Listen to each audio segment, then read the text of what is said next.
अपना radio 96.9 FM.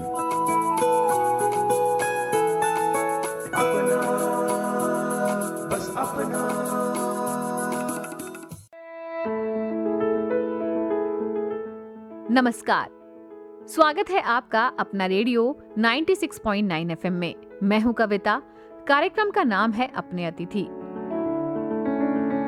दोस्तों, अपने इस कार्यक्रम में हम आपको मिलवाते हैं उन पर्सनालिटीज से जिन्होंने अपने काम से, अपने संघर्ष और अपनी उपलब्धियों से समाज में एक अलग पहचान बनाई हो। आज हमारे साथ जुड़ेंगे एक ऐसे मेहमान जिनका परिचय किसी एक शब्द में देना बहुत मुश्किल हो जाएगा, क्योंकि अगर मैं इन्हें सिर्फ राष्ट्रीय पावर लिफ्टर कहूं तो इनके व्यक्तित्व का एक ही पहलू सामने आएगा। अगर ज्योतिषाचार्य कहूं तो खेल का उनका जुनून छूट जाएगा, और अगर खेल पत्रकार कहूं तो उनके वर्षों की साधना और मैदान पर रचा इतिहास अधूरा रह जाएगा। आज के हमारे अतिथि हैं अजय सिंह तोमर, एक ऐसा नाम जिन्होंने हाल ही में महाराष्ट्र के औरंगाबाद में आयोजित नेशनल मास्टर्स क्लासिक और इक्विप्ड पावर लिफ्टिंग चैंपियनशिप 2026 में मास्टर 3 वर्ग में शानदार प्रदर्शन करते हुए 4 स्वर्ण पदक अपने नाम किए और साथ ही 3 नए राष्ट्रीय रिकॉर्ड बनाकर देश भर में अपनी प्रतिभा का लोहा मनवा दिया। लेकिन इनकी कहानी सिर्फ पदकों की नहीं, ये कहानी है अनुशासन की, आत्मविश्वास की, निरंतर सीखने की और खुद को हर दिन बेहतर बनाने की। एक ओर ये वर्षों से खेल जगत को करीब से देखते और समझने वाले खेल पत्रकार रहे हैं, दूसरी ओर ज्योतिष के गहरे अध्ययन से जुड़े हुए हैं, जहां धैर्य, अध्ययन और सूक्ष्म दृष्टि की आवश्यकता होती है, और तीसरी है खुद मैदान पर उतरकर अपना प्रदर्शन साबित करना। तो आइए स्वागत करते हैं और मिलते हैं हमारे आज के विशेष अतिथि अजय सिंह तोमर से।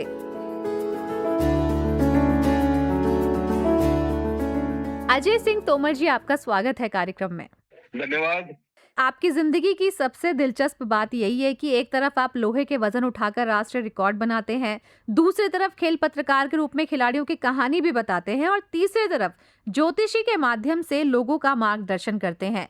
आखिर इन तीनों यात्राओं की शुरुआत कैसे हुई और आपके जीवन में सबसे पहले क्या आया? देखिए, सबसे बड़ी बात तो ये है कि बस आप अपना काम अच्छे से और बड़ी लगन से, अनुशासन के साथ, ईमानदारी से करते जाइए। जीवन में उपलब्धियां हासिल होती रहती हैं, बड़ी बड़ी अचीवमेंट्स आपको बहुत आसानी से हो जाती हैं यदि आप निरंतरता से अपना कार्य करते रहते हैं। तो मेरे साथ भी ऐसे ही हुआ। शुरू से खेलों के प्रति बचपन से ही लगाव था, और साथ ही अध्यात्म और ज्योतिष के प्रति रुचि भी थी। तो ये सब करते रहे और साथ में पढ़ाई भी करते रहे। तो बस करते करते जर्नलिज्म कर लिया, इधर पावर लिफ्टिंग में अपना नाम बनाना शुरू किया। पहले स्टेट लेवल पे किया, उसके बाद राष्ट्रीय लेवल पे किया। ऐसे ही धीरे धीरे पत्रकारिता में आगे बढ़े। तो कुल मिलाकर मैं तो ये कहूंगा, बस भगवान की बड़ी अनुकंपा है, भगवान का बहुत बड़ा आशीर्वाद है कि मुझे ये सब करने का मौका मिला। और इसमें कोई ऐसा नहीं कि मैं कोई बहुत बड़ी मैं बोलूं कि ऐसा मैंने किया, वैसे किया। बस एक निरंतरता थी और मैं उसमें लगा रहा। जो मिला उसको बड़े ईमानदारी से और अनुशासन से मैं करता गया, और आज आपके सामने सब कुछ है। हम तो आपको कई मल्टीपल पर्सनालिटीज के रूप में जानते हैं, लेकिन हमें ये भी पता है कि खेलों के साथ आपका जुड़ाव रहा। लेकिन नेशनल मास्टर्स क्लासिक और मास्टर 3 वर्ग में आपने इसमें पार्टिसिपेशन किया। ये एक बहुत लंबा वक्त था आपके गैप के बाद का। इसके बारे में थोड़ा बताइए कि क्यों, मतलब, और कैसे वापस आपकी जर्नी दोबारा स्टार्ट हुई? देखिए, ये बड़ी एक मनोरंजक कह सकते हैं, इंटरेस्टिंग कह सकते हैं, बहुत ही मजेदार ये बात हुई। हुआ क्या कि मेरा एक गॉल ब्लैडर रिमूवल का ऑपरेशन हुआ था। तो उसके बाद थोड़ा सा, जैसे शरीर में आपको लगता है जब भी कोई सर्जरी होती है तो आप थोड़े से कमजोर हो जाते हैं, थोड़ा आपको लगता है कि शरीर थोड़ा ढलना शुरू हो गया है। एज भी 50 साल के आसपास आ गई है, 50 साल पूरे हो गए हैं। तो ऐसा लगा कि चलो थोड़ा सा जिम को दोबारा करके देखते हैं, थोड़ा सा अपने फिटनेस पे, अपनी हेल्थ पे ध्यान देते हैं। तो मैं जिम गया, अपने पुराने वाले जिम जहाँ पे हमने हमेशा से प्रैक्टिस किए हैं। तो वहाँ मेरे एक बहुत पुराने दोस्त हैं, सुनील कुमार, जो भारतीय पावर लिफ्टिंग टीम के कोच भी हैं। तो वो मुझे मिले दोबारा, और उनके साथ में एकता बिश्नोई, जो एक IRS ऑफिसर है और भारत सरकार में मंत्रालय में काम करती हैं। तो वो अभी वर्ल्ड चैंपियन बन के आई थी पावर लिफ्टिंग में, मास्टर्स प्रतियोगिता में। तो बस हम तीनों की एक ऐसी तिकड़ी बनी कि हम लोग आपस में एक दूसरे को कॉम्प्लीमेंट करते रहे। हम तीनों ही 50 साल से ऊपर के हैं, तो आपस में एक दूसरे को मोटिवेट करते करते पहले हमने थोड़ा सा फिटनेस से शुरू किया। फिर एकता मैम जो बहुत अच्छी पावर लिफ्टर है, वर्ल्ड चैंपियन है, उन्होंने अभी मेरे साथ उन्होंने भी राष्ट्रीय रिकॉर्ड क्रिएट किया है, तो उन्होंने मुझे बहुत मोटिवेट किया। सुनील सर जो हमारे कोच है, उन्होंने बहुत मोटिवेट किया, क्योंकि कई बार क्या होता है कि जब आप एक सर्टेन लेवल पे होते हैं और खासतौर से जब आपकी एक एज हो जाती है, तो आपकी लड़ाई दूसरों से नहीं होती, अपने आप से होती है। शरीर में दर्द भी होता है, मन भी कई बार कहता है कि नहीं रहने दो, क्या जरूरत है करने की। तो बहुत सारे विचार, नकारात्मक विचार मन में आते थे। लेकिन मैं बड़ा थैंकफुल हूँ मेरे परिवार का, मेरी वाइफ जो खुद अंतर्राष्ट्रीय पावर लिफ्टर रही है, तापसी तोमर, मेरी बिटिया रीति तोमर जो खुद एक अच्छी क्रिकेटर है, दिल्ली से खेलती है। तो इन्होंने मुझे बड़ा मोटिवेट किया। साथ में मेरे दोस्त सुनील कुमार, मेरी प्रैक्टिस पार्टनर एकता बिश्नोई, और जो हमारे गुरुजी हैं, जो हमारे जिम के गुरुजी हैं, जिनकी देखरेख में हम सब करते हैं, श्री पूरन सिंह कादियान। तो इन सब ने मतलब एक ऐसा मुझे माहौल मिला कि मैं बस करता गया ईमानदारी से। और जब हमने करना शुरू किया तो उम्मीद थी कि शायद पदक तक पहुंचेंगे, लेकिन धीरे धीरे धीरे धीरे करते करते स्वर्ण पदक तक पहुंच गए और राष्ट्रीय रिकॉर्ड भी बन गया। तो मैं तो सबको ये कहूंगा कि अगर आपको मौका मिले तो आप अवश्य करें। कुछ भी, जो भी आपकी किसी भी तरह की आपकी कोई हॉबी है, कोई भी आपको चीज अच्छी लगती है, तो उसको करते रहिए और निश्चित तौर पर आप एक दिन बड़े ऊंचे मुकाम तक पहुंच जाएंगे। जी, तो ये जो आपने 4 स्वर्ण पदक, 3 राष्ट्रीय रिकॉर्ड बनाए, ये जब रिकॉर्ड टूटे, उस वक़्त आपके मन में क्या चल रहा था? सबसे बड़ी बात ना, मुझे मेरी जो प्रैक्टिस पार्टनर है एकता बिश्नोई, उन्होंने मुझे ये मोटिवेशन दी कि देखिए आप बहुत अच्छे पावर लिफ्टर रहे हैं अपने समय में, और आज ये रिकॉर्ड है जो 50 साल के ऊपर की जो मास्टर कैटेगरी है, 120 प्लस केजी के ऊपर का जो मेरा भार वेट है, मेरा भार वर्ग है, उसमें ये वाला जो रिकॉर्ड है कि मेरे को अगर मैं 170 केजी स्क्वाट करूंगा तो मेरा रिकॉर्ड हो जाएगा। मैं अगर 100 किलो से ऊपर की बेंच प्रेस करूंगा तो मेरा रिकॉर्ड हो जाएगा। मैं अगर 170 किलो से अधिक की डेडलिफ्ट करूंगा तो रिकॉर्ड हो जाएगा। और 435 किलो से अगर अधिक मैं उठाऊंगा तो मेरा टोटल का रिकॉर्ड हो जाएगा। तो मेरे दिमाग में ये बात स्ट्राइक कर गई कि ये तो मैं कर सकता हूँ, क्योंकि मेरी जो क्षमता है, मेरी जो लिफ्टिंग में जो मेरा टैलेंट है, उसके हिसाब से मैं ये कर सकता हूँ। तो बस वही एक टारगेट मुझे मिल गया, और दोस्तों का सपोर्ट, परिवार का सपोर्ट मिला, और मैं बस जुट गया और करते रहे। और एक लेवल ऐसा आया कि मैं जब तैयारी में था कंपटीशन से तकरीबन 1 महीने पहले या 20 दिन पहले, मैं इस जगह पे पहुंच चुका था कि मैं राष्ट्रीय रिकॉर्ड कर दूंगा। यानी कि मेरी तैयारी बहुत अच्छी थी। और इसमें मतलब जो सबसे बड़ा मोटिवेशन, मैं तो सबको बोलूंगा कि आपके दोस्त, आपके मित्र बहुत इंपॉर्टेंट होते हैं, साथ ही आपका परिवार बहुत इंपॉर्टेंट होता है।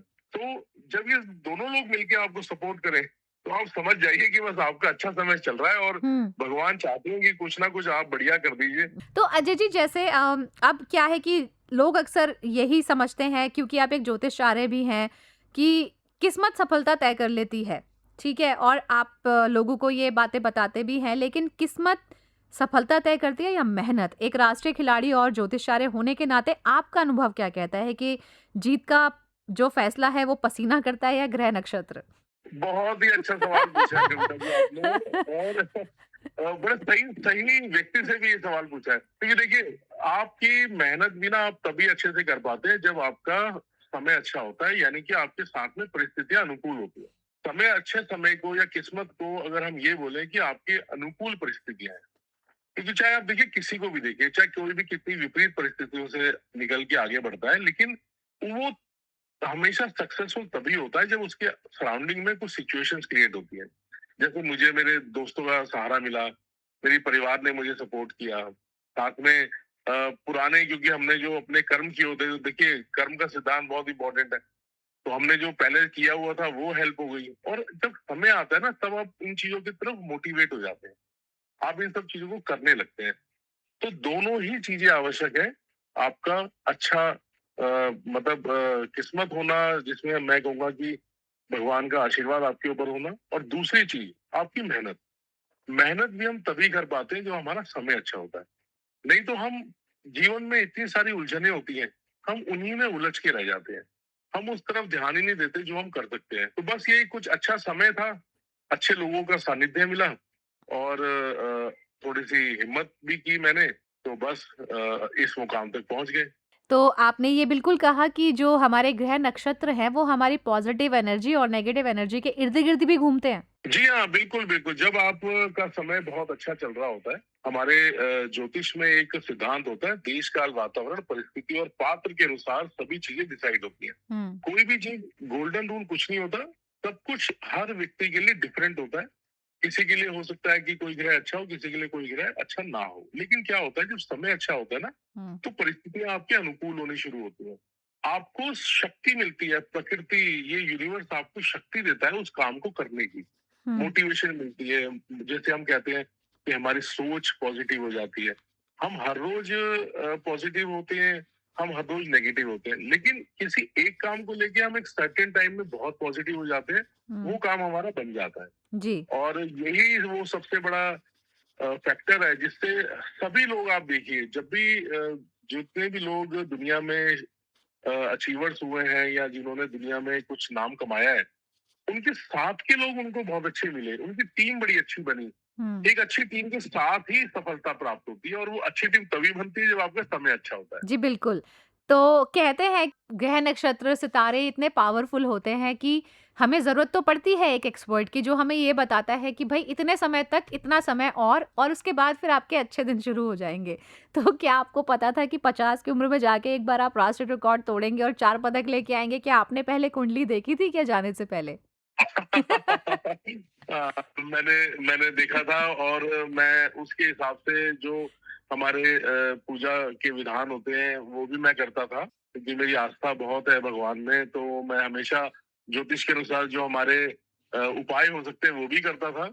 साथ में जो हमारा ट्रेनिंग शेड्यूल होता था वो तो मैं करता ही था। तो कुल मिलाकर क्या है कि भक्ति और शक्ति दोनों हुँ। का मिलन होता है, तो फिर आपके रिजल्ट बहुत अच्छे आते हैं। जी। ये जो आपका कद है, जो आपका व्यक्तित्व है, क्या ये आपको उसमें मदद करता है? और भी प्लेयर अगर आना चाहें तो क्या उनके लिए फ़ायदा होता है?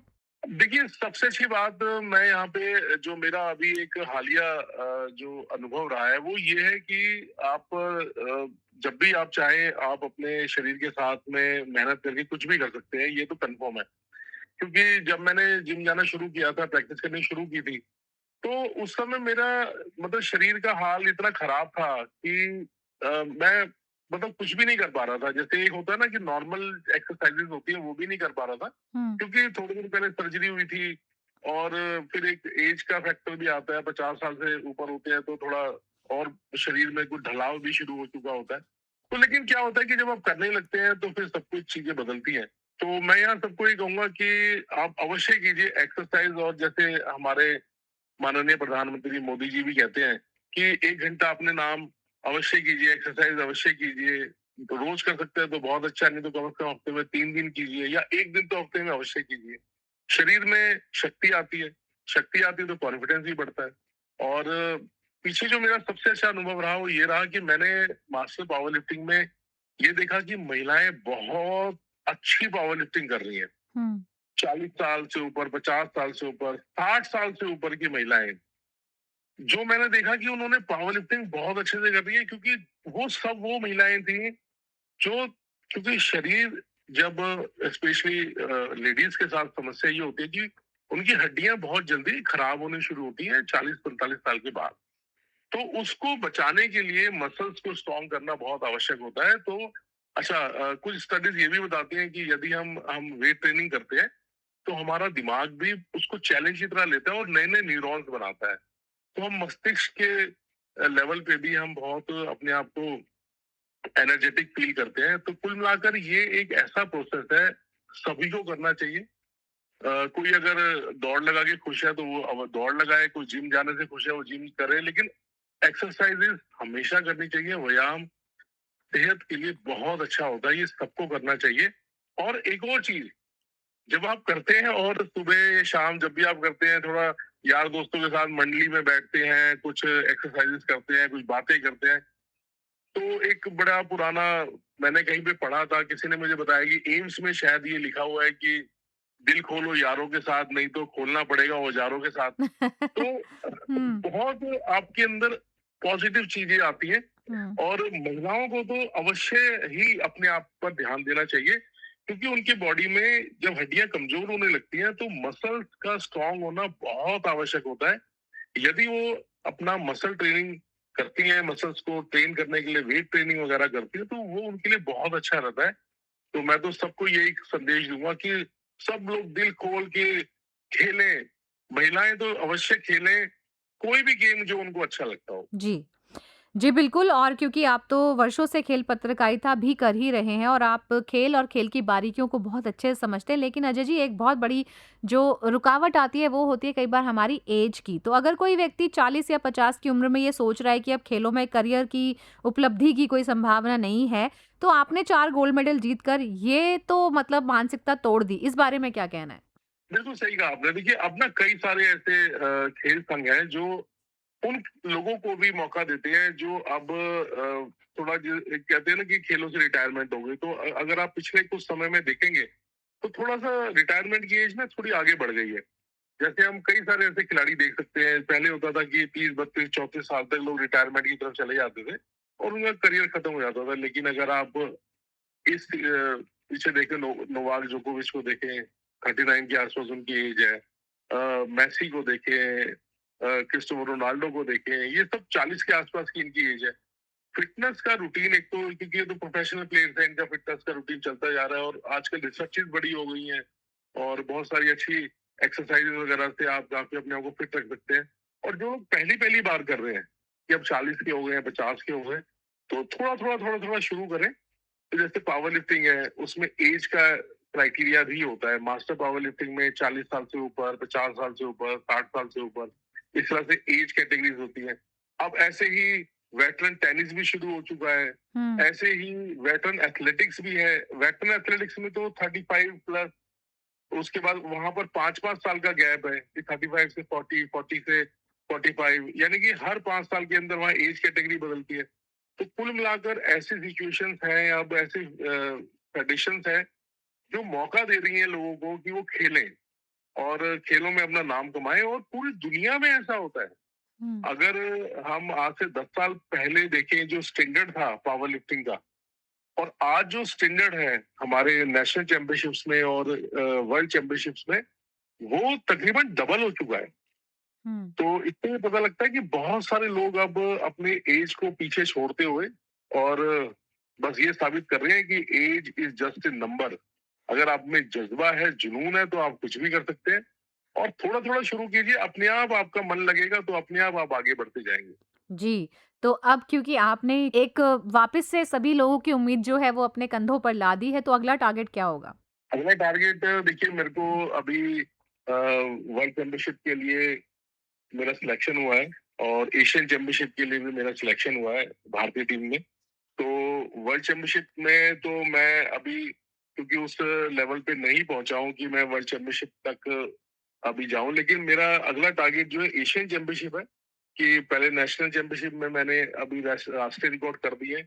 अब मैं चाहता हूं मैं एशिया में रिकॉर्ड करूं और निकट भविष्य में, साल 2 साल में, मेरा टारगेट है कि मैं वर्ल्ड चैंपियनशिप में वर्ल्ड रिकॉर्ड भी करूं और भारत के लिए स्वर्ण पदक भी जीतूं।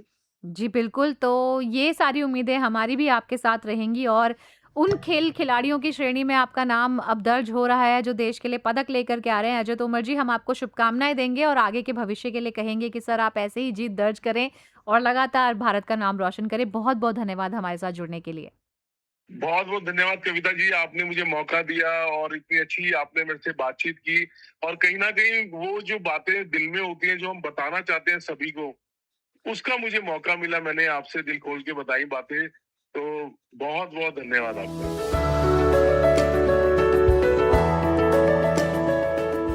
तो दोस्तों, आज अजय तोमर जी ने ये एहसास करवाया कि सफलता सिर्फ पदकों से नहीं मापी जाती, बल्कि उस सोच, उस अनुशासन और निरंतर प्रयास से मापी जाती है जो इंसान को हर दिन बेहतर बनाने की प्रेरणा देता है। अजय जी, आपने साबित किया कि जीवन में चाहे कितनी भी जिम्मेदारियां हो, अगर लक्ष्य स्पष्ट हो और संकल्प अटूट हो तो उम्र कभी भी उपलब्धियों के रास्ते में बाधा नहीं बनती। एक खिलाड़ी, एक खेल पत्रकार और एक ज्योतिषाचार्य के रूप में आपकी यात्रा निश्चित रूप से हजारों लोगों को प्रेरित करती है और हम उम्मीद करेंगे कि आप इसी तरह से भारत देश का नाम रोशन करते जाएं। इन्हीं शुभकामनाओं के साथ कविता शर्मा को दीजिए अनुमति। सुनते रहिए अपना रेडियो 96.9 FM। नमस्कार।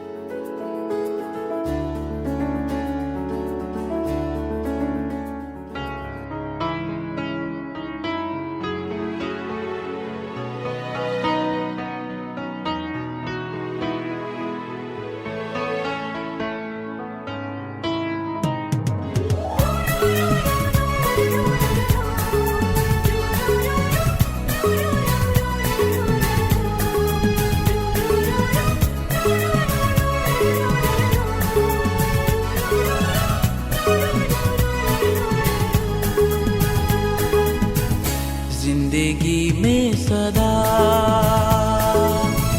मुस्कुराते रहो, जिंदगी में सदा मुस्कुराते रहो। गम हो या खुशी, दिन हो या रात, पल पल में मिले जो खुशी बांट लो तुम कहीं। जिंदगी में सदा मुस्कुराते रहो, जिंदगी में सदा मुस्कुराते रहो।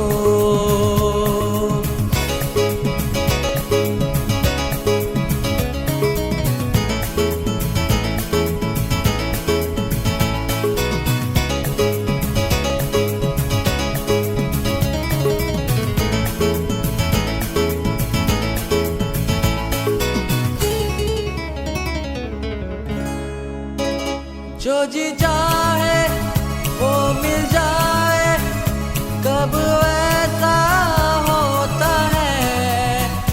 कभी फूलों से हम, कभी कांटों से प्यार, ऐसा भी होता है। जो जी चाहे वो मिल जाए, कब ऐसा होता है।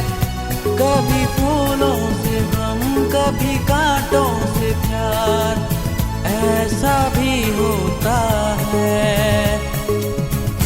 जिंदगी में सदा मुस्कुराते रहो, जिंदगी में सदा मुस्कुराते रहो।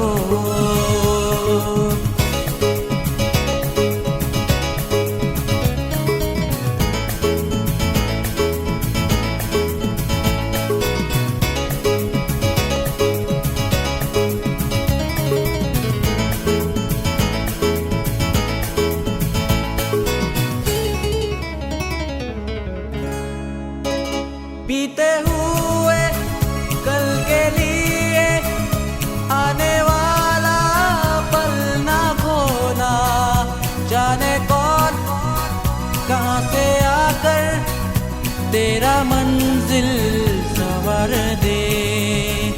बीते हुए कल के लिए आने वाला पल ना खोना, जाने कौन कहां से आकर तेरा मंजिल संवर दे। जिंदगी में सदा मुस्कुराते रहो, जिंदगी में सदा मुस्कुराते रहो। गम हो या खुशी, दिन हो या रात, पल पल में मिले जो खुशी बांट लो तुम कहीं। जिंदगी में सदा मुस्कुराते रहो, जिंदगी में सदा